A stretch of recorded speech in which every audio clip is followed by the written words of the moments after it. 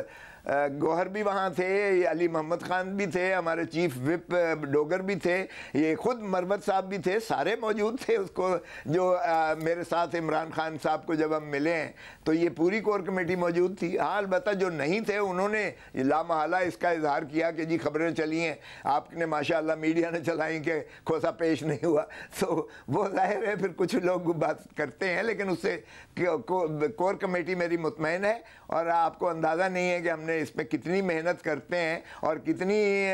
ذلت اور رسوائی کے باوجود ہم اپنی انا کو مسئلہ نہیں بیچ میں آنے دیتے. ورنہ جس ماحول میں ہم آج کل وکالت کر رہے ہیں یا جیل میں جا کے ہم ٹرائل کرتے ہیں، یہ میں نے زندگی میں کبھی اتنی تذلیل اور اتنا جو ہے وہ نہیں دیکھی ہے.